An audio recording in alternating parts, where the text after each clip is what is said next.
And now, weighing in out of the blue corner, Josh the Punk Thompson. 100%. And on the other mic, he weighs in from the red corner, Big John McCarthy.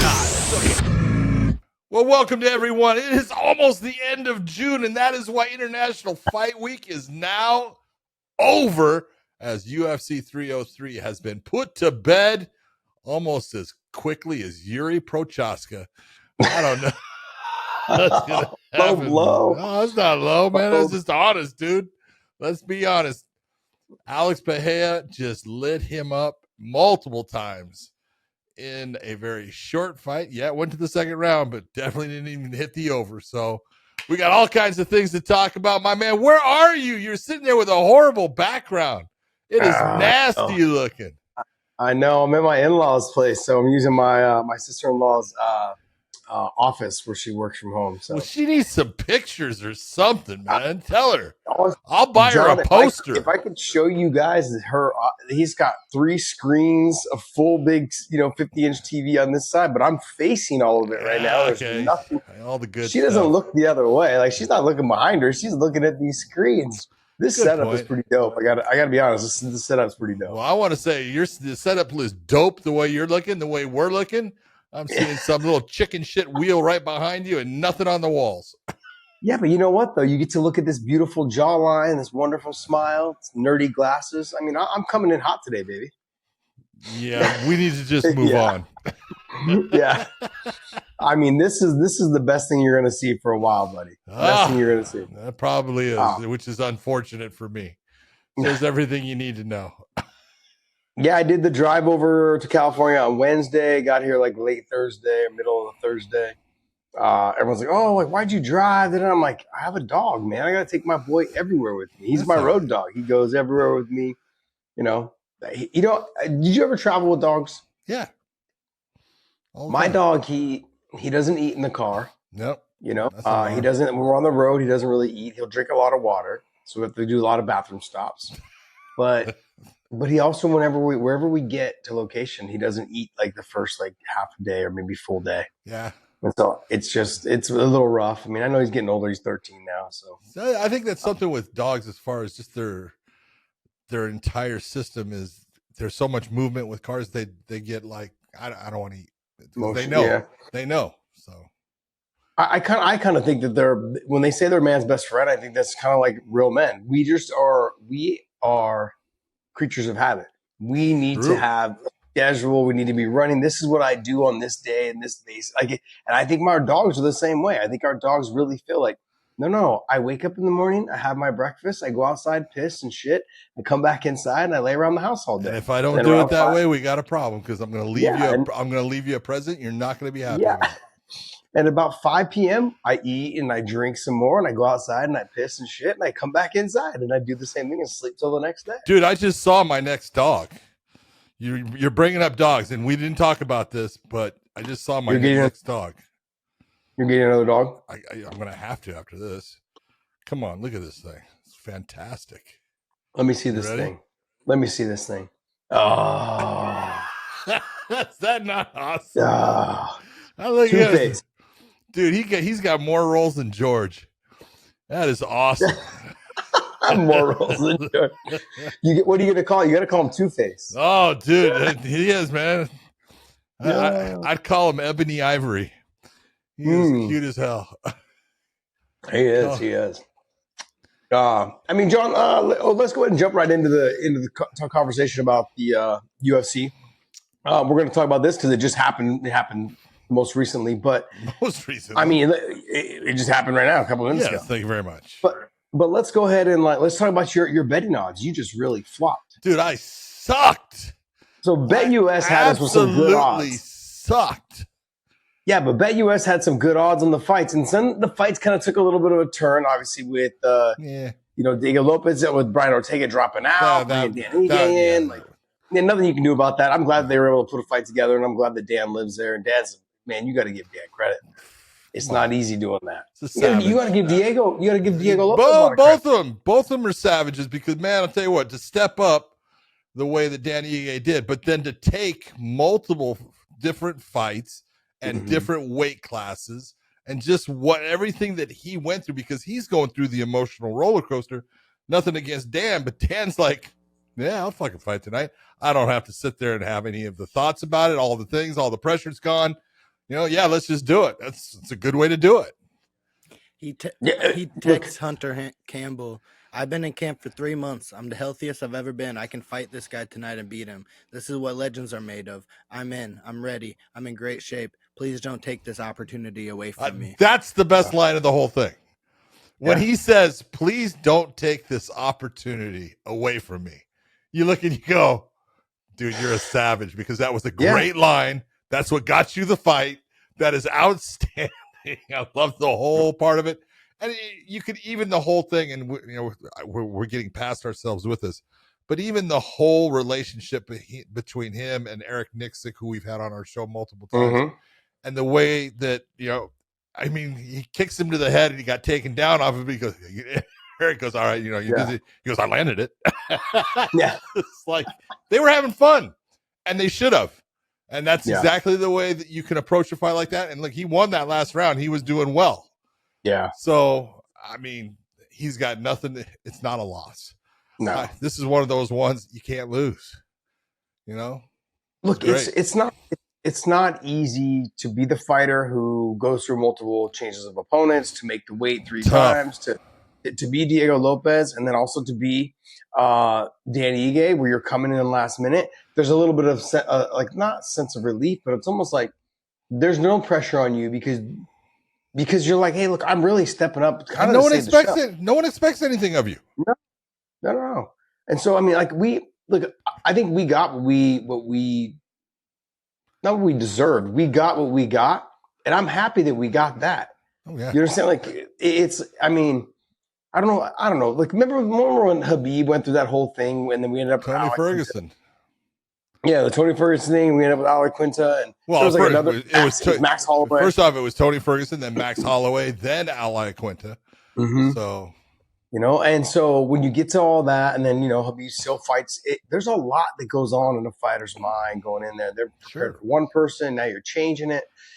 Every fighter is a little bit superstitious, I think, as well. They start thinking like, oh man, maybe it's not my time. It's not meant to be. Why is this happening to me? That whole woe is me. Like, why is this happening to me? Yep.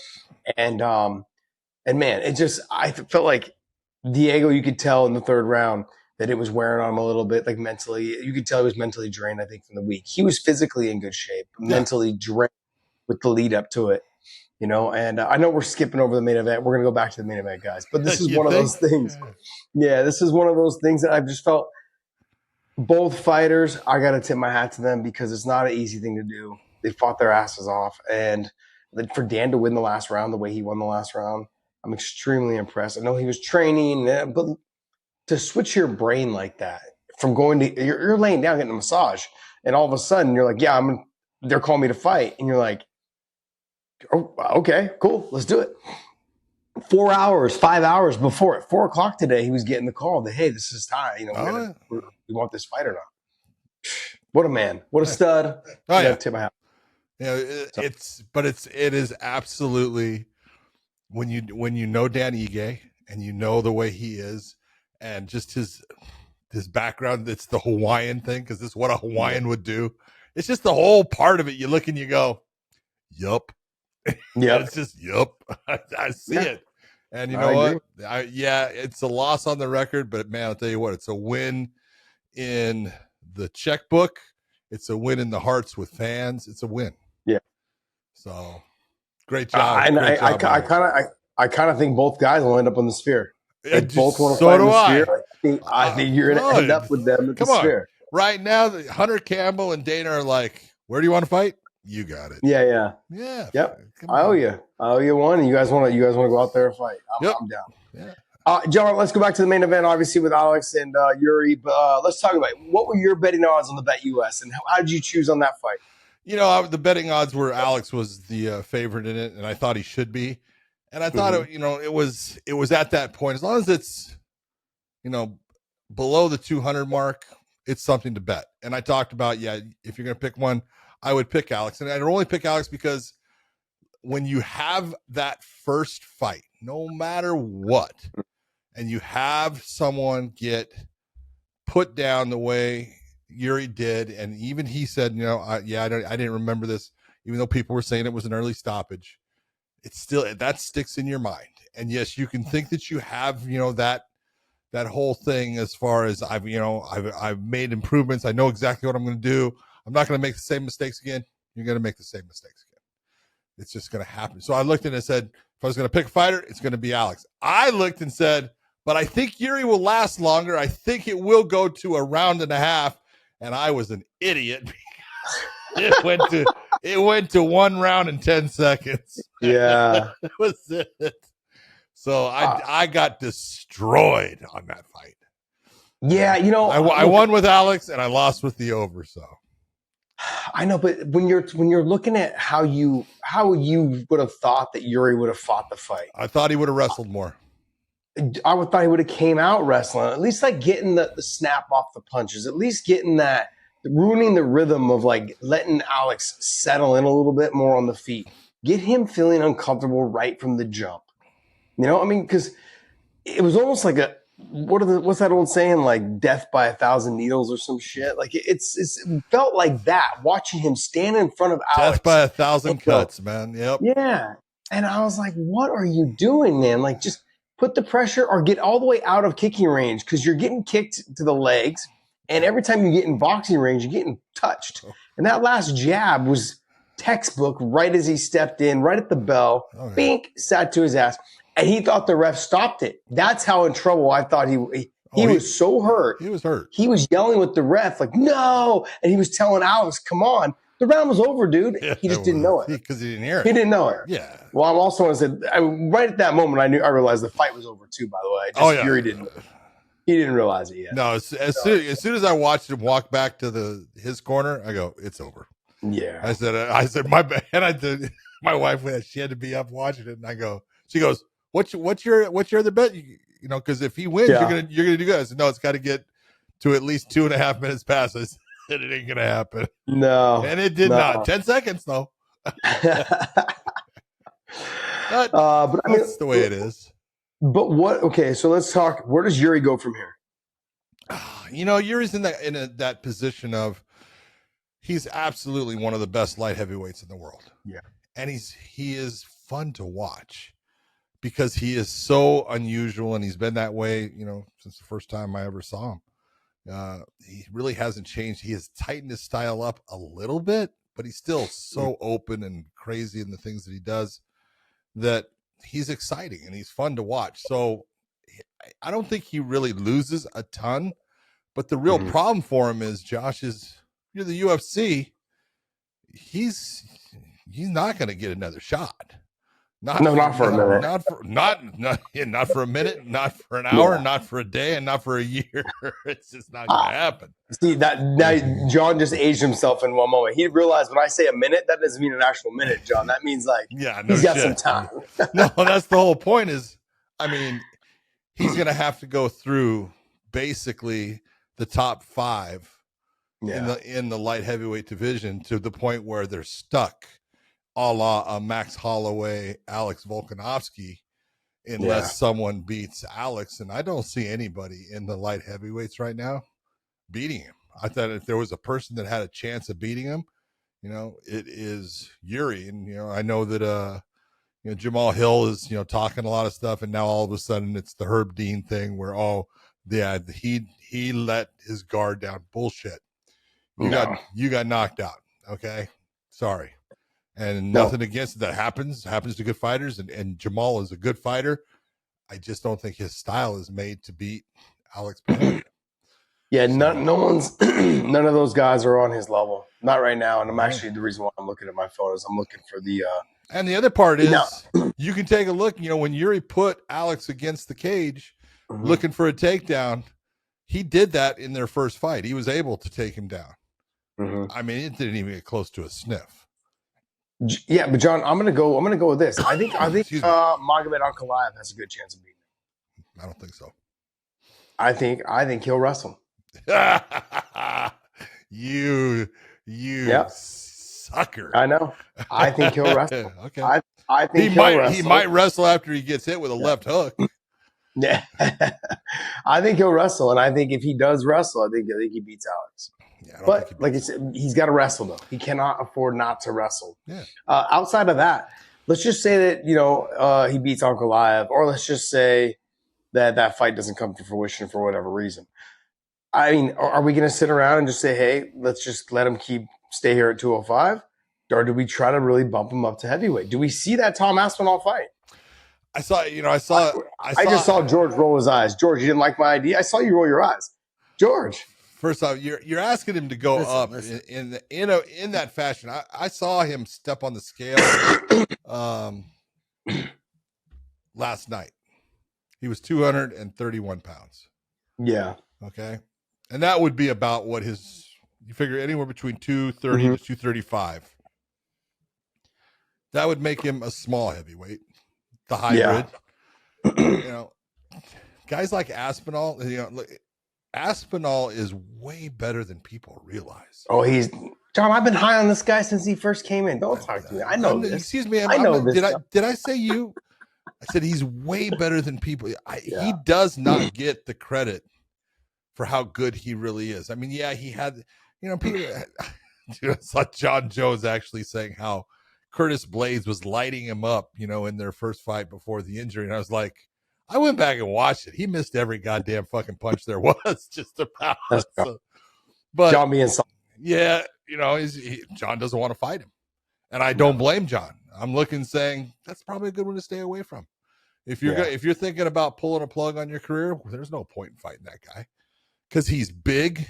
I mean, physically a big human being. He's fast, which is impressive to have a guy. He can wrestle. He's got a very good ground game. And his stand-up, he's got power in his hands. I mean, he's the full fucking package. That's someone that Alex Pereira, at this point, should go, why am I going to move up there? That's stupid. This is true. I get it. George, you don't like this fight? I saw that eye roll. I don't mind the fight. I feel like, Dana and the brass aren't too keen on him moving up. They like his money maker. They like that he's available for anyone, anytime, But, I mean, it would be fun to watch him go up. I don't know. I don't know. Should he? I mean, he probably does deserve a straight interim title shot. But, like, I think he's. Why would a guy who is the undisputed light heavyweight champion of the world fight someone for an interim title? True. Stupid. Well, doesn't happen. Yeah. Let me ask. I think that he still needs to stay at 205. He's got some work to do there, and his work to do there is going to be Ankalaev. After Ankalaev, I mean, he really has no one else. I mean, Rakic's just lost. Krylov is, I don't think, ready for him right now either. No. You got Johnny Walker just lost. Khalil Roundtree, he's so far down. He's number 8. You got Ozdemir. You got Anthony Smith, who lost. There's just nothing there for him in the 205s. I mean, I wouldn't mind watching him go back down to 185. That's just too much for his body because I'd like to see him in Dricus fight. I'd like to see him in Dricus.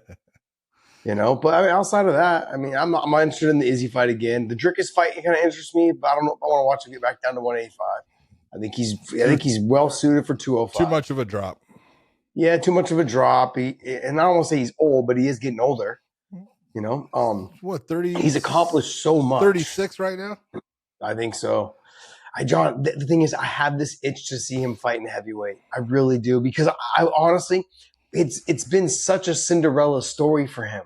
Like, it's a fairy tale if you think about it, right? I mean, comes in, beats Izzy, wins the 85-pound title, loses to Izzy, then goes up to 205, wins the 205-pound title. He could be the first fighter in a major promotion to win 3 titles in 3 different weight classes.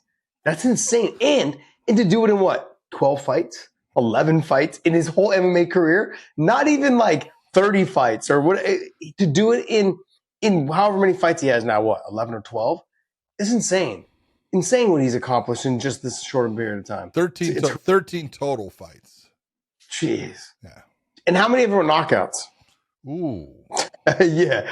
You know what I mean? Like and the list of the guys he's knocked out: Izzy, Strickland, Yuri twice. I mean, Jamal Hill. I mean, it's not like he's knocking out chumps. He's knocking out freaking savages. You're thinking to yourself, man, what can this guy not do? So that's why there's that itch of like, he's already done everything. Like, what can he not do? Let's see if he can beat John Jones. I want to see that fight. Give me that fight. I said heavyweight. I never said it had to be Tom Aspinall. Yeah. I just said heavyweight. So, you can do it. John Jones can drop back down to the 205s, man. No. Do it at heavyweight. Do it at heavyweight. Okay. Well, at least that one makes sense because John is the undisputed heavyweight champion. Going after that title makes sense. An interim doesn't make sense. I get you. We're going to see Yuri's going to end up fighting Hill or Jan or Racket. He's going to end up fighting someone, So there's fights there for him to be made. He's got to take some rest, though, some time off. I was really surprised that he didn't come out, putting Alex on his back foot, really doing the Cain Velasquez, walk you down, shoot right away, put press you to the fence. Like, let me work on the single leg, double leg. He's not that kind of fighter. I was going to say, but you're wanting him to do something that he's not made for. No, I just expected him to do that. I did think that he would try to pressure him into the cage and try to take him down. Yeah. But it's something, it is what it is. Some styles are tough for people, and I think that Alex's style is a difficult one for Yuri because you can go back and just look at his last fight against Rakic. Look, he took some shots. Yeah. He walked through every one of them, which tells you there's just a difference in the amount of power coming off of that thing. Oh, man. So it's not loaded up. No, it's nice and easy and short, and it's just it's thrown kind of open. You look and you go, it's not one of those. But man, he's got power. John, he does things though that like you would when I'm coaching people, I tell them not to do. Yes, and he gets away with it. Like he backs away with his hands out. He backs away with his chin in the air a little bit sometimes. Yep. He shuffles back pretty well. He doesn't square up you're not supposed to do that. Regardless, so I'm saying like he moves away with his hands in the air, trying to catch your hands from hitting him. They want to punch you in the chin, keep your hand, but he gets away with it. But when you're that good of a kickboxer, you understand the range in which you can get away with it, and it's like a Floyd Mayweather thing. His distance control is outstanding. Yeah, it's slick because he makes you miss just a tiny bit, and then he counters really well, and then he kicks really well. I'm like, and his kicks. I mean, I know we talk about how hard his kicks are and this and that. They don't look but boy, they are. They don't look exactly. I always thought that people that walked up to people and said like, "Hey, kick me," give me a leg kick. I want to see what it feels like. But as a fighter, I would never do that. But Alex almost makes me want to because I want to see what the difference is between his and somebody else's. I want you to do that because I want you to do it because I want to be there and I want to watch. And I want you to video. I'll video it, and afterwards, I'm gonna video you as I go. That's the stupidest thing you could have ever done. But like I said, John, I would never ask somebody, "Yo, kick me." Like I would never do that. But for some reason, because I'm so curious of like why it hurts so bad from him. Like it doesn't look like anything. He doesn't even really turn his hip. No. He doesn't try to go hard. He just touches you and then touches you. And next you know, these guys after 2 kicks are switching their stance. Yeah. So it's got to be heavy. And then I take a little into consideration too. DC was talking about to Islam, like in an interview going, yeah, if he trained wrestling for 2 years, he'd be an Olympic champion. And Islam's like, no, brother, come on, let's calm down. Now, I think obviously DC was going overboard. No. DC goes, he's really strong, like physically really strong. Do you remember that day? There was a video of him and Alex and DC doing like, they grabbed each other. There was a video of that going around where they grabbed each other and like some wrestling, and Alex just sucked him up and lifted DC up off the ground. Well, that's 300 pounds right there that Alex just scooped right up. And that's 300 pounds. That was a 300-pound suit he was wearing on the show, man. It might be 305 right now. Might be right. Hey, if DC can come back as super heavy. DC, you're living the good life. You keep going, baby. It's all right. I don't care what anyone says. Heavy, John. Super heavy. Right. He'd be, I mean, like, heavyweight. It would be like the 145-pound women's division. There'd be like 2 people. 5'10" super heavyweight. Yeah. Nothing wrong with that. I thought for one moment when Yuri had him, Alex against the fence, that he was going to hit the Kayla Harrison like hip toss. I was like, just do it. Just try it. Yeah. Didn't do it though. Broke my heart. BetUS, America's favorite sports book, where you can bet on everything anytime. Sportsbook, live betting, and casino. To celebrate 30 years in business, we have the best bonuses in the industry. Get a 125% sign-up bonus and up to 30 risk-free bets. So what are you waiting for? Join now. BetUS, where the game begins. All right, so we talked about the co-main event with Diego Lopez and We did. Ghemmouri. But, to top that all off, I got to say it again, man. Super happy for both of them. I thought they fought their asses off coming in. The things that they had to go through. Yeah. You guys are fans listening at home, man. You guys got to understand how difficult that is, how big of a decision that is, all the emotions, all the mental work. You got to go. Diego, I mean, he weighed in basically, it's only 2 times, but 3 times because he was making 145. Yeah. Right. Then he weighs in at I'll weigh in at 155. And then he has to weigh in the day of the fight at 165. You look and you go, that's mentally a draining scenario that you don't want to be doing. You don't want to be part of, and you're having to put up with it. Yeah.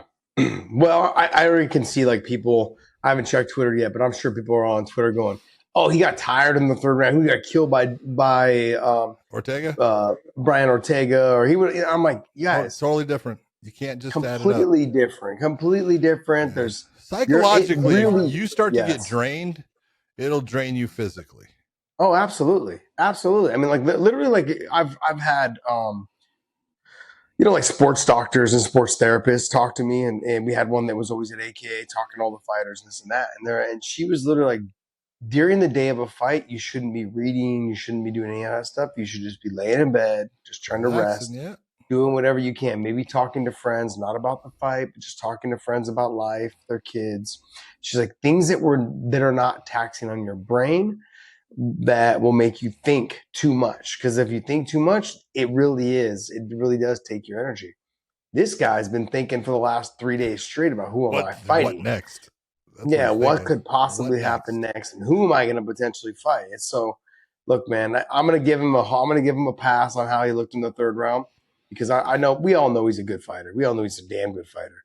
So I have high expectations for him. I really like him. I like him a lot. And man, it wasn't easy to do what he did. Him and Dan both, and so they both deserve a lot of props. Yep, I agree. What was the fight before that? The one before it was Roman Dolidze taking on Anthony Smith, and it just did not deliver. Fight did not. John, I'm going to be honest. You and I were talking off air before we came on, and the UFC card and the PFL card, neither one delivered. No, certain fights were good, but as a whole, yes, as a whole, the cards didn't deliver. Not like we would want. So I was like watching the fights, going, but another one. But I cannot take anything away from the UFC in the fact that, man, absolutely not. They had nothing but problems in this card. No, and man, they did a phenomenal job in putting things back together the best they could. I actually thought that they made it better in some ways. John, let me run this through. This card was cursed. Jamal Hill versus Khalil Roundtree. Canceled. Conor McGregor versus Michael Chandler. Canceled. Jamal Hill versus Carlos Urberg. Canceled. Anthony Smith versus Carlos Urberg. Canceled. Brian Ortega versus Diego Lopez. Canceled.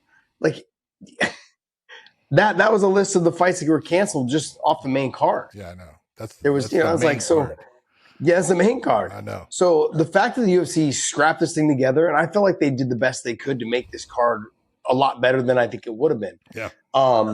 Because look, let's be honest. It was so Conor McGregor money heavy. They had no choice but to make the rest of the card not as nice, I guess you'd say. Doesn't mean that the fights wouldn't deliver, but it was basically the same card. Just the top 3 fights were taken off and then replaced for better fights, or not better fights, but just with some bigger names. Yeah. And they were having problems the whole time. You got to give the UFC credit. They did what they could to try to put this thing together and make it a special occasion. Then they were running into problems all the way up until 4:00 today. So good for them. This is why they're the big dogs. Got to be honest. This is why they're the big dogs, man. They get shit done. Yeah. And it worked out. It wasn't the best card. If I'm going to rate the card, I give it maybe a 7, maybe a 6.5, 7, somewhere around there. Yep. But obviously, Alex, I've said this I don't know how many times. The whole card could be shitty. That's it. The main event, if it ends in a knockout or a fancy submission, or he delivered. He absolutely delivered. Yep. And no one's going to talk about how shitty the card is. They're going to talk about how Alex knocked him out. Bingo. Which is we've been parts of cards, with Bellator and also with PFL, but mainly Bellator. We're like, man, this card sucked. And then you get to the main event. It's a great main event. You're like, I forgot about the rest. A good thing we got saved. We talk about it after the fights. We're like, man, the main event saved our asses because no one was talking about the rest of the card. They all but then you also have it the other way where the card's great all the way through, and the last two, the co-main and the main, suck. Yep. It's like, oh no, we've been part of those too. Yep. We've been part of those as well. But so next fight, Dolidze against Smith was one of those ones. I thought Dolidze did what he was supposed to do. I thought that obviously, both came in short notice. Anthony got tired, Dolidze got tired, but Dolidze didn't get as tired as Anthony, and that was really the difference in the fight. Macy Chiasson taking on Myra Bueno Silva. And this one ended in a cut. Good stoppage. Horrible job by the referee. Just being honest. Okay, and here's why. First off, that cut, when you take a look at a cut, cuts that run, here, the PFL, their main event last night had a big cut. Okay, Justin Gonzales entered a cut, and it's a cut running, almost up and down. That is a cut that's going to cause more problems in allowing the fighter to go on. When you have a cut that runs look at all the wrinkles in my face.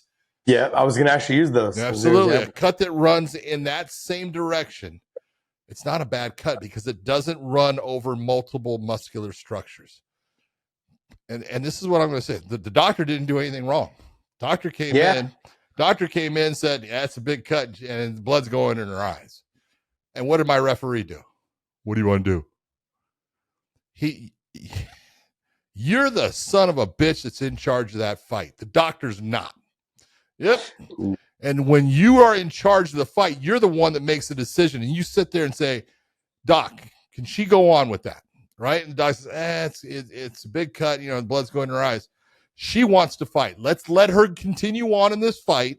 And if it gets any bigger, I'll stop it and bring her back to you. Okay, but she wants to go on, and it's running along the lines of that face the way it's supposed to. It's not crossing multiple muscular structures. Let's let her continue on. It's on her forehead. It's not like it's on the brow of her eye. It's not like she's going to get a droopy eyelid or anything like that. It's inside the eyelid. It's not in any bad spots going right up the middle of your forehead there. It's here. Okay. It's not a bad spot. But when you're not going to take charge and be in control and be the one that is making decisions, this is what you have. And I don't blame Macy. She didn't do anything wrong. I feel bad for Myra, but an elbow that cuts in that location, and then you just basically, well, what do you want to do? It's not your job. So either figure out what your job is and start acting like you're supposed to act and take charge, or this is what you're going to have when you have him refereeing. Well, the doctor actually, you can hear the audio. The doctor said it back to the ref. He goes, you make the call. Yes. And then a second later or 2 seconds later, he waves his hands off. So if the ref's making the call, I mean, all the doctor said was the blood's going to get in her eyes. And if it does, that's all you have to worry about. That's part of the fight game. Bingo. It's colored sweat. God damn, I don't know how many times I've told people, blood is what it is. And yes, you can see it. And it does affect your vision if it gets in your eyes. It sucks. It's kind of that's horrible, man. It's kind of like goopy and it blurs your vision, but you can fight. And this is a big fight for, both of these ladies. And they deserve every opportunity as long as that cut's not going to affect them in a bad way. If you don't stop it and get it taken care of right away, then let her go. Didn't happen. Yeah, I'd be pretty upset. I wonder what Dana White's take is going to be on that in the presser after. I don't know. In the post press conference. I mean, those are things that you got to let the fighters fight. We know what we signed up for. If the doctor's not saying anything, it's going to cause me bodily harm for the long run. That's it. You've got to let us fight. Yeah. And she was pleading with them, saying, "I can fight. I'm fine." No. Yeah. I mean, it did look like a big vagina on her forehead. but it was, but like you said, with obviously we've seen this before. Marvin Eastman had the cut. How many with Vitor times? Belfort. Yeah. How many times? But how many times have you seen someone with a cut as big, or as the one she had, and have gone through an entire? Yeah, like dude, look at his. His is right across the nose area, and you could see the vein, the major vein. And look at what happened. He wins the fight. Yep. Okay. I mean, you've got to understand this is their profession. It is a laceration. You're okay if she gets hit with a knee and is wobbling all over the place. That's way worse. Okay. But we're going to worry about this laceration. Yeah. And it's a laceration that's going the way we want it to go. If it's going to be on her, it's in the lines of the face. It's a good cut. Don't worry about it. Yeah. Next fight. All right. We had the fight. Ian Machado Garry going up against Michael Page. We talked about this one, kind of were like, you know what? It could be a little slow based upon both of them being kind of counter strikers and everything. Ian Machado Garry quickly realized he's way faster than me. But he was smart and he was working to get the takedowns. And look, the takedown, it was a close fight. It was obviously Machado Garry wins the first round. Obviously, Venom Page wins the second round. He's winning the third round, and Garry doesn't do a damn thing in getting the back. He gets the back, but all he did was hold on. He didn't try for any submissions. There was nothing there. There was nothing as far as damage. And you look and you go, all right, you're going to give him the fight based upon because he got the back. Okay. I'm not, it was, you could go either way.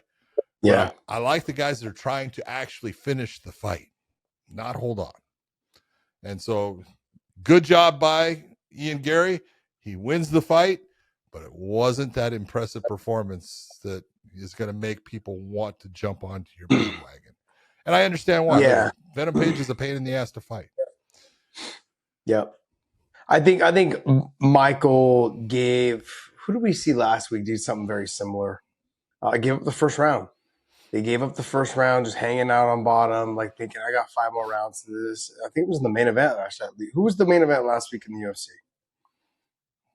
They gave up. I'm trying to remember now. We watched so much. I know, that's my problem.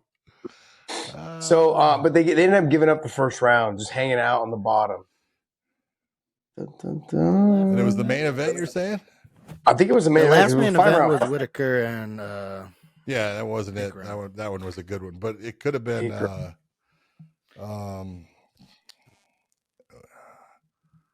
there was okay. Anyways, there was a 5-round fight where he thought he had more time, gave away the first round, just ended up biting him in the ass.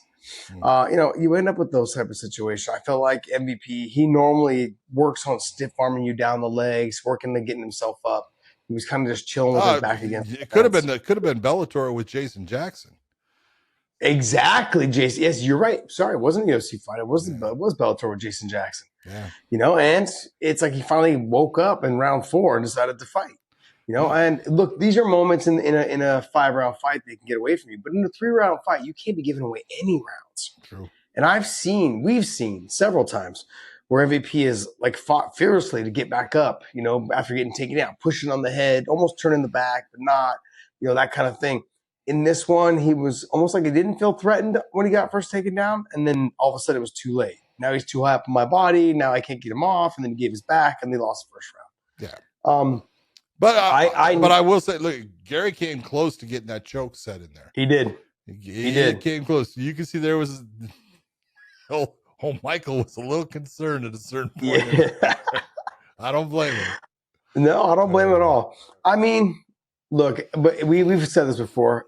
MVP has made some of the best strikers in the game become wrestlers.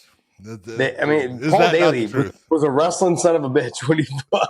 Paul Daly was the guy that complained about wrestlers his entire career and always about you're a pussy, this and that. Yeah. And hey, if I was fighting Paul, I'd be shooting for takedowns too. But he fights MVP, he's shooting for takedowns. It's like, what the fuck? Yeah. I don't blame him. And so the thing is, look, when I'm looking at this fight though, Ian Garry didn't do himself any favors, though. No. His stock didn't go up at all in this It fight. didn't go up, but it didn't go down because he didn't lose. Okay, I would actually agree that it kind of did go down a little bit. And I know he won, but I would say this, is that I guess people are a little turned off by him right now, and I know he's going to go the way of the heel because he can't turn back now. Yeah, exactly. He's got a good gift of his gab. stand up is this. He's not as fast as me. I'm faster than him. And I said in my Bet US, picks that I had, I was like, Ian Garry's going to find out real fast in the first, probably our first half round. He's not the faster fighter. Anybody that's watched Venom Page fight for a long time, like it's like no.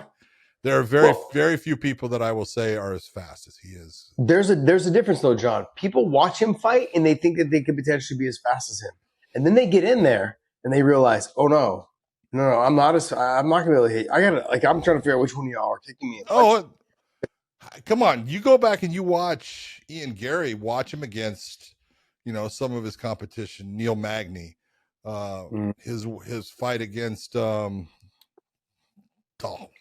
going brain dead, from Dallas. Jeff Neal. Okay. I mean, take a look at his footwork, the way he moved, the way he closed distance, the way he controlled distance. He can fight in the stand-up game. He's good.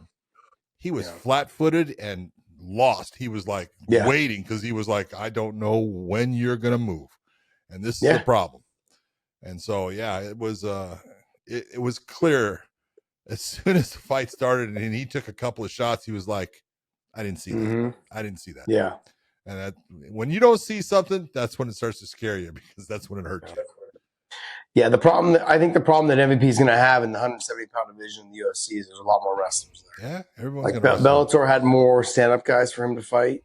There wasn't a ton of wrestlers there. Like a lot of the wrestlers were in UFC. Well, Ian Garry's not a wrestler.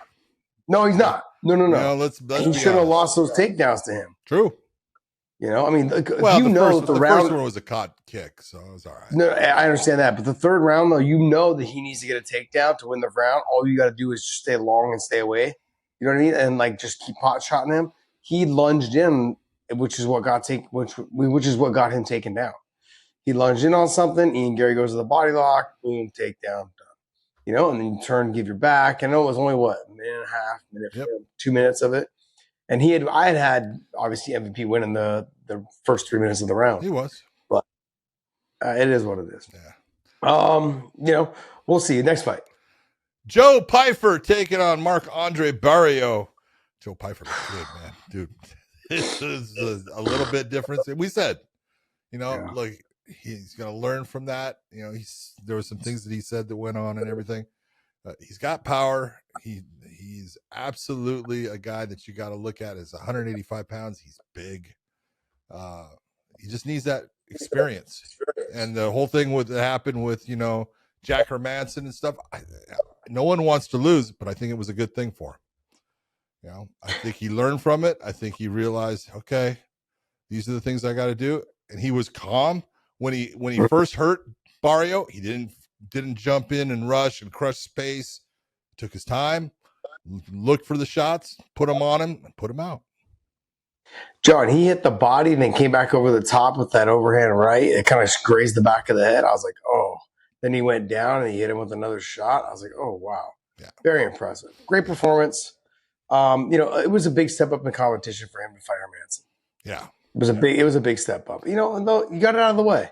Yeah. And you're only going to get better because of the loss. And he's still I got to believe that he knows what he has. He's got power. Oh yeah. And he's just got to just make sure that he always comes. He doesn't have to try to unleash it with everything he has. No. You got enough to, when you just throw, it's going to hurt. Yeah. Yeah. I mean, I got to be honest. I'm very envious of those people, man. I hate that. I thought you went through your entire career with a giant knockout, punch. Am I wrong? Yeah, I never had it, man. I had a couple good knockouts, but you had a couple of really good knockouts, but one punch power was not what you were known for. Was definitely not. Okay. That's all right. I mean, Joe, you got to think, right? Look, I kicked Nate Diaz square in the head. He still didn't fucking go down. I had to hit him 2 more times. That lets you know how much power I don't. Yeah, hold on. You had to kick him in the head several times. Yes. So. Yeah, I got him 3 times in the head. It was the third one that actually put him, didn't even put him down, but made him more wobble. Little wobble. I had to hit him 2 more times for him to go down. That lets you guys know I have no power. None. Had enough. All right. Thanks, Andre Fili taking on Cub Swanson. I actually enjoyed this fight. I thought I did too. I really liked the way Cub Swanson fought it. I can understand why Fili got the call, but it was a close fight. I had Cub winning. So did I. Okay. I had him winning 2 rounds, but yeah, I can understand the way they're looking at it. And there was a couple things in there, but I enjoyed definitely it. Wasn't a robbery. No, definitely wasn't a robbery. Close Very close fight. I definitely had Cub winning. I thought Cub I knew he was doing the pressure. He was slightly out of range on a lot of his shots, but when he did land, it was pretty impressive. He was doing it in a way that made me feel like he was controlling the fight. He was the guy hunting in the fight. Yes. Let's be honest. He's moving forward, and when he hit Andre Fili, you could see it had an effect. Fili was like, "Ooh, let me get away." And when you have a guy trying to get away so that doesn't happen again, and one guy hunting him down, it's kind of telling you, well, yeah. But Fili I think Fili put the more volume on him, and I think that's what got the judges, and that's okay. No, I can understand it. Overall, though, good fight. I thought it was one of the more fun fights. Maybe I have a little nostalgia with it all because they're kind of more my generation, a little bit in my generation. Cub is definitely. I love watching the guys fight, man. Both of them are fun fighters to watch. Yeah. So, Jean Silva against Charles Jourdain. Man, Silva looked good. That guy can fight. He can fight. Look, but John, he didn't make weight. I know. Yeah. It gets to the point where somebody is dangerous like that. They got good stand up. They got some power. And for him to come in acting the way that he acted, it's no big deal that I missed weight. Then of course you want to apologize after the fact. Yeah. But the thing is though, John, it just something about it taints the win. 100% it taints the win. I agree. But there needs to be something done. And it wouldn't have. Whatever could be done, is not going to change anything that happened in this fight because he knocked Jourdain out. That was a beautiful that he hit him with. But there's got to be something that the person who misses weight has to go into that fight with some type of deficit. Yeah, it's the only thing that's fair because they're going in with an advantage and they're the one that didn't do what they were supposed to do. I almost feel like if you miss weight, you should not be able to be rewarded a win. It would just be considered a no contest. Yeah, that doesn't work because why are you? And only the other fighter can win the fight. Why are you going to fight then? There's money. Yeah, I understand. If you don't fight, I understand that, but if you can't get a win, then you can't get that bonus either. I don't think you should. I think that should go away also. If you don't make weight, that bonus should go away. You shouldn't be allowed. That's not. There you go. If it's going to be, then your bonus is gone. I know. I'm always on the side of the fighters, but it's getting to the point where now these fighters are I almost feel like they're taking advantage of the situation. Let me just miss by 3 pounds. Let me miss by 5 pounds and put the pressure on the other guy to take the fight. You see, I'd like to say I didn't have to do all. I'll have you go into the fight, a point down. And I'm serious when I say a point down. That means that you were anywhere between 1 to 2 pounds at most. If you're over 2 pounds, it's 2 points. I just don't. Oh, wow. That means it's basically you got to get win by knockout. Hello? Or submission. Yeah, Hello? You got to finish. Yeah. I mean, I could see that happening, but I also like the idea of, hey, you didn't make weight. There goes your win bonus. Okay. And I already know that if you don't make weight, you have no chance of getting one of the fight night bonuses. Yeah. That's already been talked about. That's everyone knows that. That's out. But it's a shit. I don't know. It taints your win. On top of that, I feel bad for the fighter that almost feels pressured into taking the fight because, especially in this fight card, it's we already had all these fights get canceled. Yeah, I got to take this fight. It's like the UFC's coming and going like, "Hey, we still need you to fight," and you're like, True. "Yeah, So true. All right, Peyton Talbott from Reno, Nevada, taking on Giannis Ghemmouri, dude, this didn't last long at all. This was a total of 19 seconds. And Peyton Talbott, he's good. It's fun to watch him.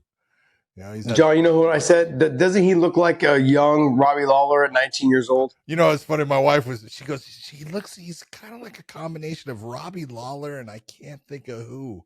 And I said, Robbie Lawler and Carlos Newton had a kid, and it's Peyton Talbott. Oh, yeah. Kind of looks like, I said, man, it's, Yes, because he kind of reminds me of the way he talks about, like, he kind of reminds me of like Carlos Condit. Yeah.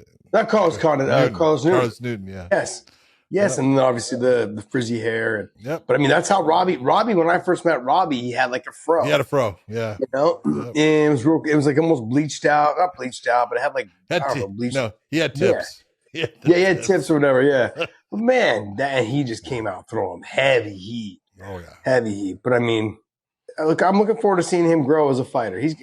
I like when they were asking him to call people out. He had his call out, but then what he was doesn't seem like he's in a rush. No. I like him. Which is good. Fun to watch. Which is good. Yeah, I'm big expectations for him. I'm not fully sold on him yet, only because I haven't seen a big enough sample size. You know what I mean? I want to see a little bit more, but I'm actually very intrigued by him 100%. Yeah. I'm not going to sit here and say like, oh, he's the next best thing because the sample size is the stuff. But I'll tell you what, in the bantamweights, he's a fun addition. Oh, absolutely. Absolutely. Yeah. So, and he's going to grow and get a lot better too with a couple as you start working him up. Don't push him too fast. No, because he's also on that rookie contract. We got to get him out of that rookie contract. When we get him out of there, then we'll go ahead and he's on the Dana White contract. No one wants to fight anybody real good. Jeez, let me just. That's okay. You get your experiences. Yeah. All right. Then we had Jillian Robertson taking on the now retired Michelle Waterson-Gomez, and I'll tell you what, Jillian Robertson is just getting better all the time. She does a beautiful job, with her ground fighting ability. She's a master at putting people in a damn crucifix. She does that well. She's got just a phenomenal ground game, man. She put some heavy, hard shots on Michelle. Michelle wasn't able to stop anything. She wasn't able to stay on her feet at all. And eventually, after losing this, decided to hang the gloves up, and she's been great. I can remember I first met Michelle because I called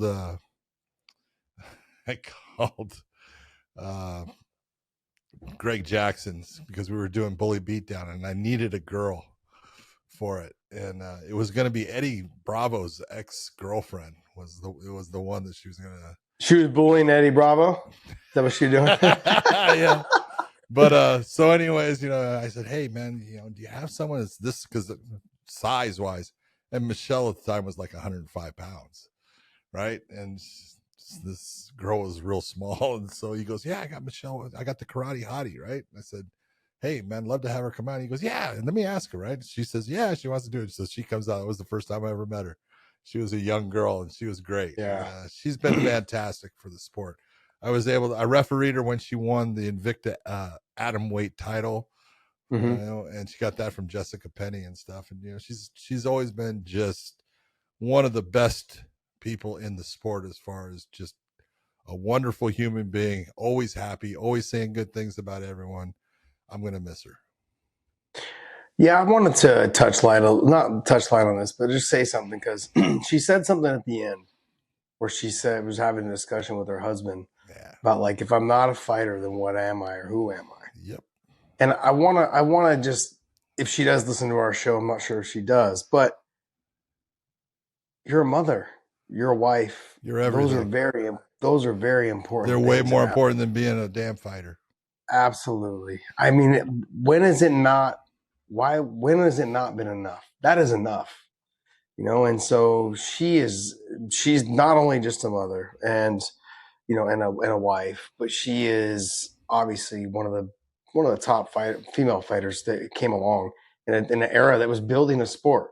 Mm-hmm. And so that is the most fun time, but it's also one of the most difficult times, because you don't know if you're going to have a job. You don't know if the females MMA is going to take off. You don't know what the pushback from fans will be on it. I mean, we still have fighters that say, no, I don't want to see and encourage women to fight, which I can understand. But like, she was coming up and bringing this sport to another level by being a showman. She is so flashy. Like some of the stuff that she would do inside the cage, not just that, but even when she would do the she'd do an axe kick that was like Andy Hoog. yes, Beautiful axe kick. But John, do you remember when she did it was like the axe kick, but she was doing it with her husband and he got a little bit closer? They were at the open workouts. Oh, would you spin her leg around it? Yeah. Yeah, so she'd spin her leg around. And he was started out here and she just did it real easy. Then he got closer and then she did it again real easy. Then he got within inches of her face. Yep. And she looked at him and he looked at her. He goes, and he closed his eyes and she did it. But it was hilarious because those are the things that we needed at that time to get females MMA off the ground. You needed to have that. You needed to have someone who was light and bubbly, but still fought their asses off. We've seen her bloody, beaten, and battered, and just still wanting to fight. And at the end of it with a smile, and at the end of it with her daughter, at the end of it with her husband, those are the type of people that help elevate a sport. And she was part of that. And so when I heard her say that, what am I if I'm not a fighter? I'm like, you're everything. Not just to the sport, but you were someone that helped pave the way for these females that are going to be coming up behind you. But you're a wife and you're a mother. Those are two of the most important things in the world. So I agree with you. I wish her nothing but the best in the next chapter, man. Yeah. Nothing but the best. The only thing I would tell Michelle is all of that work and effort and everything you put into being the fighter. All you got to do is put it into the next part of your life. Yeah. You're going to be just as successful with whatever you want to do. So absolutely. Congratulations on a great career though. Next fight. All right. We had Martin Buday taking on Andre Arlovski. This was not a good fight. And this is one of those ones, you're looking at, Andre is now 34 and 24, I want to say, as far as his record. He's lost his last four, I think. But as bad as losing your last four is, Martin Buday, you can't be happy with that win because you really didn't win anything. It was a close fight, and you're going up against a guy who's 45 years of age. And so this is one of those ones where you can look and you say, this is what happens with the heavyweights. And I think DC said it well, and he's been listening to us talk that, man, the heavyweights are just weak as far as the depth. There is none, and nothing against Mr. Buday, but he's never going to be the champion. No, he doesn't have the skill set and everything, and you're having a hard time putting away a guy who's 45 years of age and past his career. Really, it's rough. I got to be honest. There was talk of this heavyweight wrestler who was going to potentially join the UFC. This small guy named Gable Stevenson. Yeah. And, and playing he decided to football go off. Now he's playing football for the Buffalo Bills. But if that opportunity did ever come, this would be the time for it to come because really the heavyweight division needs a shot in the arm. That's one. Yeah. Two is any type of world-class wrestler that comes into the heavyweight division, I could see them reigning for a long time. These guys can't wrestle, man. You have Curtis Blades, but Curtis Blades can't wrestle at Gable Stevenson's level. Not everywhere near that level. But I'm simply saying, Gable obviously will learn a little bit of striking, spend some time and effort on that. And I think within a year's time, he'll be able to do enough on the feet to get himself to be able to take people down. He's got to avoid the submissions, but none of these guys are world-class submission guys either. Could you imagine, There's no Verdooms. Could you imagine if you could get like Sayadaev or any of them to come and be, part of the UFC's heavyweight division? Even without the striking, he's going to do damn well. Yeah, Sadulaev is going to do very well. You're going to have guys that, I don't know. We'll see. I mean, the heavyweight division definitely needs a shot in the arm right now. It's probably the weakest. I wouldn't say it's the weakest it's ever been because I think before they bought Strikeforce, it was the weakest it had ever been then.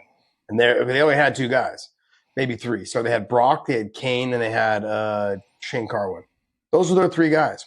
They had Nog, so four, which is basically what they have now.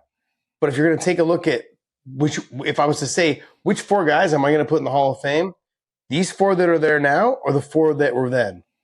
I'll probably put those four. You have Nog, you got Kane. I'm doing wrong. I'm excluding John Jones. He's an obvious shoe-in for the Hall of Fame. Sure. But Aspinall, we don't know yet. I think the verdict's still out on him. We're not sure. But we know he's fantastic. I'm fantastic, but he hasn't done enough in the exactly. I think he will. Sure. I think he will. But get beyond that. Yeah. I mean, Stipe's been retired for 4 years. So until he comes back and actually fights, he's still retired in my eyes. Yeah. He's a Hall of Famer, but I don't look him in the heavyweight division right now. You got Curtis Blades. You got who else is the top? Jelton Almeida. Volkov, and he just fought Pavlovich. Those guys, they're not Hall of Fame guys. I like them. They're not Hall of Fame guys though. Nope. So if I'm going to take Little Nog, if I'm going to take Nog, and I'm going to take Kane, I'm going to take Brock Lesnar, and I'm going to take Shane Carwin, I'm going to take those 4 guys over these guys for sure. Yeah, crazy. So, and there's no big submission guys. You have Tom Aspinall, who's the best submission guy in the heavyweight division there. That's maybe Jourdain Almeida. Yeah, submission one. But if I'm going to take which one actually attacks submission and tries to win the fight, Tom Aspinall. Yeah. So, anyways, I agree. All right, we had Ryan Tsuruya taking on Carlos Hernandez. Carlos Hernandez impressed the shit out of me. I knew that Tsuruya was really good on the ground. Carlos Hernandez, I had never seen fight. He actually put up one hell of a fight. He was put into a lot of different submissions and worked his way out of everything. Almost got caught in the twister. Everything was happening, but man just kept fighting. I thought his performance was really good. It was a fun fight to watch. It was one of the most enjoyable fights on the card. Any other fights on the card you want to talk about? There's only one more, and that was Vinicius Oliveira against Ricky Simón. Oliveira had much disdain for everybody. He just kept walking forward with Ricky Simón, and he deserved the win. He got it. All right, hey guys, that's going to wrap up our UFC talk. And before we move on, go to BetUS. Use our link down below. I want to thank you guys so much for supporting us, not just for BetUS. I know our numbers are up with BetUS. Also, hit up Element, man. Element is an awesome electrolyte company that we've been using. John and I love their product. They also offered it already pre-canned as well as mixtures. So check them out with our link down below. You guys can hit up our links as well on our Instagrams and our Twitters. But our Instagram, in our link tree, you guys can hit it up there. And for BetUS and for our Element. So check it out down there. And look, every time you purchase from Element, they'll send you a sample. If you purchase through our link, they will send you a free sample of whatever their newest product is or whatever it is they're trying to push that month. But every purchase you make, you'll get a free sample. So if you guys go through our link. I want to thank you guys for always supporting us. And John, let's go ahead and jump right into the PFL. Well, the PFL had their season. This was to get into the playoffs. The playoffs. Yeah, PFL 6 of the 2024 season. Mm-hmm. And headlining the card was a man named Brendan Loughnane going up against Justin Gonzales. And this is the kind of cut that will stop a fight. Okay, Brendan Loughnane in the second round landed he was looking to throw a kick, landed the knee. Just as Justin Gonzales was ducking down, it absolutely put a hole in the middle of his forehead. I don't know if you saw that cut, but I got a beautiful picture. I did. I have a beautiful picture of it if you want to see it. That was another vagina on the forehead. You want to see it? Yeah, let me see it. Oh, yeah. Ooh. That's a good one. Ooh. George, you might be able to get your Peter in there. Oh, George. I love it. Let's see. So, June 20th. When you have a cut like that, it's understandable that they stop the fight based upon the direction of what it's doing and those little jagged edges that catch, and they're afraid it's going to rip open more. So Brendan Loughnane walking away with a very nice win, made him the number 1 in the featherweight division for the postseason. He's now going to take on Kai Kamaka. We'll talk about that fight. But, it was funny because, again, Justin Gonzales going out there was talking about, man, he just needed to go out and fight. He has lost that confidence, Josh. Yep. It is gone. Yep. I mean, there's not much you can do. Look, it's a mental thing for him. Yep. We know he's not world-class top skills, but he's got the dog in him. And once that mentality of I can do it no matter what is gone, because your confidence isn't there. There's no more dog. Yeah. And so once you lose that dog, is which I think made him as a fighter, because like he could chase submissions, he could wrestle, he could grind you out, he could hit you with big shots, he could fight you anywhere. He never thought he was out of the fight. Now the confidence is gone, that dog is gone, and that's what made him and got him to the bigger shows. Yeah. That's gone right now. He's got to rebuild that up. Yep. So I don't know if he's gonna be able to do it in the PFL, or if he's gonna be able to do it at Bellator, or he's gonna have to go back down to the LFA or wherever. But it's still there. It's not like he's old. No doubt about it. He's just got to build it back up. Got to get it. Mm-hmm. Logan Storley took on Luca Poclit in the co-main event. This ended up being a unanimous decision win for Logan Storley, but it was not an easy one. And at a certain point, Luca was looking at locking in the Loughnaner. He's got his special little submission hold that only he does, and it's an awkward one, and he is good at it, but wasn't able to do it. And once again, Logan Storley gets a win in Sioux Falls, South Dakota. Yeah, I want to say that's his third, at least. Yeah, but you know what's funny is every time he goes there, he has a very hard time. Does he does have a hard time there? No easy fights for him. Yeah, I don't know if it's the nerves. I don't know if it's just the plays it safe because family and friends are there. Whatever it is, because I know he's a better fighter than what we saw. Yeah, he's got to work a little bit more. I think vigorously on his ground and pound. He's got to work on too, a little bit more with the ground and pound to the transition to submissions, threaten the submissions to keep them on their back instead of always just having to hang on the hips. So you threaten those submissions so they'll start to fall back, into their guard position. If you start doing ground and pound, it makes them move, which opens up the submission attacks as well. So there's plenty of options. Look, he's a very talented fighter. We all know this, but I'm just wondering how much of the show or how much of the fighting in Sioux Falls, if it benefits him at all or if it doesn't, because he's had 3 fights there, 2 of them with Dante Scuro and now with Poclit. They haven't been great performances. Nope, it's true. So maybe fighting at home is not for everyone. No, it's not easy. It's not. Some people thrive on it. And, Yeah. and there's some people that the pressure of it just absolutely kills them. Yep. Yeah, I mean, look, my first time fighting in San Jose was fucking not pleasant. I fought fucking Clay Guida. It was very horrible. Okay. It just was one of those things. It was like a lot of things got to me in that fight. Also the lead up to the fight I didn't have control of tickets and having to meet people to drop tickets off, getting ready for this fight. It was a lot. And made the adjustments after I lost that fight, and things got better from there. Just realizing what's important, and what's important is making sure you perform well inside there. Yep. He performed well. He got it done. Both fights were tough. He gritted down. He got it done. That's the most important part, is that he got the win. But I know he can fight better. Yeah, I agree. Next. Magomed Umalatov taking on Brendan Ward. Brendan Ward going out there for about, well, let's say, 2 minutes. He looked like Brendan Ward. He was looking for that big shot.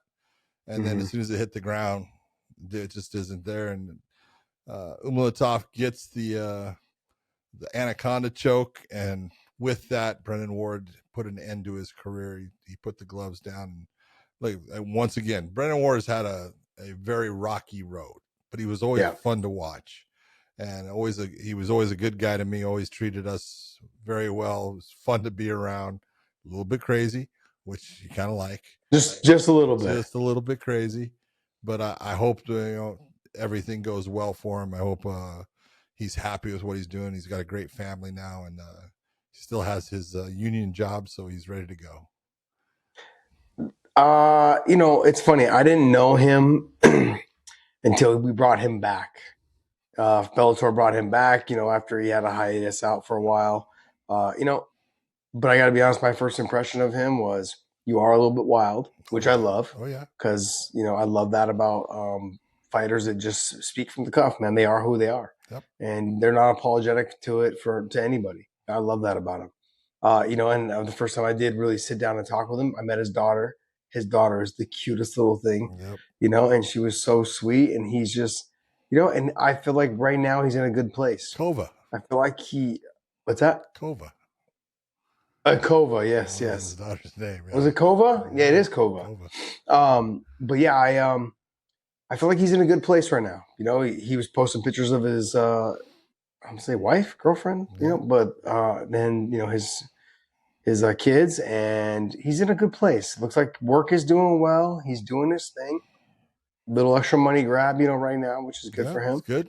Time's passed, you know, like these generation of fighters, they've been doing this for, you know, since they were young kids. And so there's nothing that we're probably going to throw, us old people are going to throw at them that they haven't seen before. You know what I mean? So they're on a different level right now. They're firing all cylinders. And if you're not fully committed, he's working a still job, you know, 5-6 days a week still, putting in full hours, then going to train. Yep. That's not the dedication that you got to have more dedication to it. If you're going to be fighting people like Umalatov, yeah. Yeah. And so look, I've got nothing but love for him, man. Him and I DM each other all the time. He's a great dude. He's just so funny, man. We're like those meme buddies on Instagram where we just send each other memes all day and just, you know, back and forth reels and memes all day. It's just hilarious. So he's a good dude. I wish him nothing but the best in his next chapter. Yep.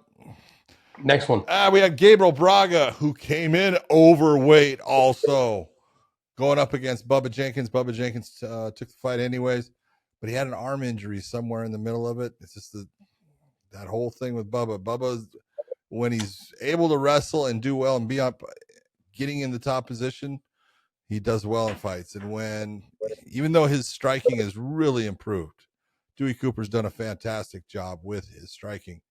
But when he can't get people to the ground, he loses confidence in his ability on the feet. And then just things start to like not go his way. And then all of a sudden he was injured in this one. You can see him grab his arm. I don't know what the injury is. I hope he's okay. But Gabriel Braga walks away with the win. Does Gabriel Braga move on because he didn't make weight? Yeah. He loses a So how does point. that, okay. Because he loses a point off of his point system for the PFL. He loses 1 point for missing weight, but then he gained, since it was the second round, that would be 5 points. So he ends up with, he had 6 in the first, take 1, so 10 points total. That gets your fucking instruction video to go along with these fucking PFL points. I know. Jesus. Right. You know, it sounded like Bubba it looked like his bicep had rolled up a little bit, so he might have tore his bicep. Might have tore his bicep tendon off. That's not fun. Lorenz Larkin taking on Alan Dominguez. This is a person that the PFL needs. Lorenz Larkin is fun to watch. He is dynamic. He has got great. The only problem is he can't. He throws such beautiful elbows that the PFL doesn't allow the elbows and stuff. It's the old strike force way, and it takes something away from what Lorenz can do because his elbow strikes in the standing position are fantastic. Yeah. Oh, yeah. I thought Lorenz looked freaking fantastic. Yeah. He was on point. He is the hardest small guy, I think, to take down in the 170-pound division. I mean, he's a stud, dude. He's so quick. His lateral movement, his striking, you know, he strikes off of his movement. He does a great job. He's one of those fighters I don't think he ever got the respect he deserved. Yeah. You know, he fought King Mo at 205. He's fought a heavyweight. I know. Fought heavyweight, fought 205, fought 185, and now he's at 170 where he belongs. Yep. He's not a big guy, but is he fast. He's slick on the feet. And he's got power. Next fight. Oh, this is Shamil Musayev taking on Murad Ramazanov. Man, I'll tell you what, both of these guys came into this undefeated. Now Ramazanov has a loss. Musayev, man, this is, you know, the second time watching Musayev. He had the first fight against Logan Storley where he decimated Storley. He has made a name for himself. The guy can wrestle. He's got power in his hands. He had a beautiful freaking left hook knockout on Ramazanov. Just, he looks good. No yawning, George. George, what are you doing there? I know it's 3 a.m., but it's no yawning, dude. No yawning. Oh, no, it's not 3 a.m. for you. You're on the West Coast. So am I, but it still feels like 3 a.m. for me. It's all right. What's it called? Next, Kai Kamaka versus Peter Kval. Yeah, this is one of those ones that I've said it too many times about Kai Kamaka. Kai Kamaka fights to the level of his opponent so often.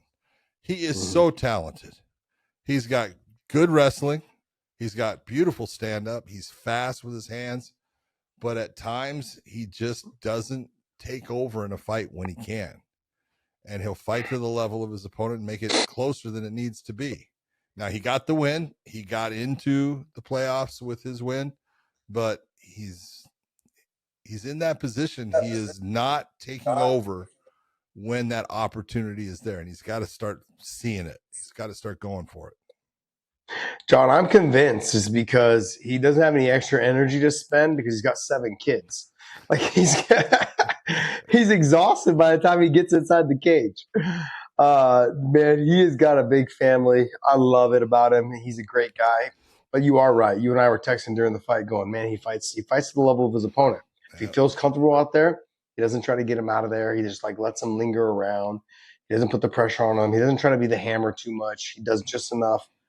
Those are the fights that you lose, close fights. You shouldn't all of a sudden one judge saw it another way from a different angle. Now, I never felt like he was losing this fight, but it was just one of those fights where I felt like he could have got. Sorry, I just told George not to yawn. Here I am. I feel like he could have potentially got Pedro out of there. Yeah, you made it to where you leave somebody in the fight like Pedro. He's going to he's going to possibly find a way to get rid of you. So just one of those things he's got to change. Andrei Koreshkov took on Goichi Yamauchi. Great fight. Really good fight. Boy, I'll tell you what. Koreshkov on the feet looked great. Yamauchi on the ground looked good. It's just one of those, Koreshkov was on the feet a little bit longer, landed the bigger shots. He deserved the win. Got a unanimous decision. Timur Hizriev taking on Enrique Barzola. Barzola El Fuerte. He is Barzola is just a grinding tough dude, but Hizriev is special. The guy is good. He can wrestle. He can stand up and fight. He can take the fight anywhere. It doesn't matter. He's got good cardio for the most part. I mean, he's the real deal, and it's good. As you look at this whole playoffs for the PFL, man, he's one of those guys. Look out. He's coming. Yeah, I'm looking at him. I think he's going to end up winning the whole thing. Very possible. The speed in which he throws his combinations, he can wrestle. And if I got to take a look at him, he's going to be fighting Braga. Yeah. I mean, that's a fun fight. It's a good fight. That's a really fun fight. It is. That's a fun fight to watch. Really good fight. But it's one of those ones where you look and you go, Braga is in that position that he's got good hands and stuff. I don't think his wrestling is good enough to stop Hizriev when Hizriev wants to take him down. And he better be creating problems for Hizriev as far as what he's doing if he's on his back, because Enrique did a great job of trying to make him work, and that's something that we've known Enrique to be, as a guy that uses cardio as a weapon.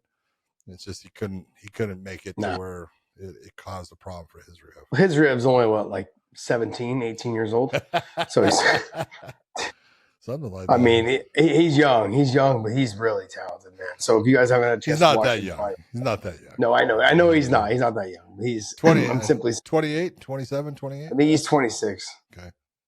Yeah, 26, 27, somewhere around there, but I think he's 26. Yeah, he's the next fight, you have Hizriev, but I thought the Goichi Yamauchi and the Andrei Koreshkov and the Hizriev and Barzola fight, those are the two best fights of the night. I actually enjoyed the Naaman Gracie against Don Madge. I was very impressed with Madge and his being able to work off of his back, his butterfly sweeps, his ability with his ability to get back to his feet. Did a great job. And Naaman Gracie does not get enough credit for being a guy that can actually wrestle. As a jiu-jitsu guy, he can wrestle. Yeah, he can. He can. Just like no one else in his family can wrestle. But again, this is here comes my problem. I've got Don Madge is now in the playoffs as he just lost to Naaman Gracie, who's going home. I hate that. Yeah. Just doesn't make sense. It's true. I want to give a little honorable mention to Tyler Diamond, man. Great job. Great fight, and beating someone like Brett Johns is not an easy task. True. He fought a very good fight. Put the pressure. I was very impressed with his performance. Very impressed. Good for him. Yep, absolutely.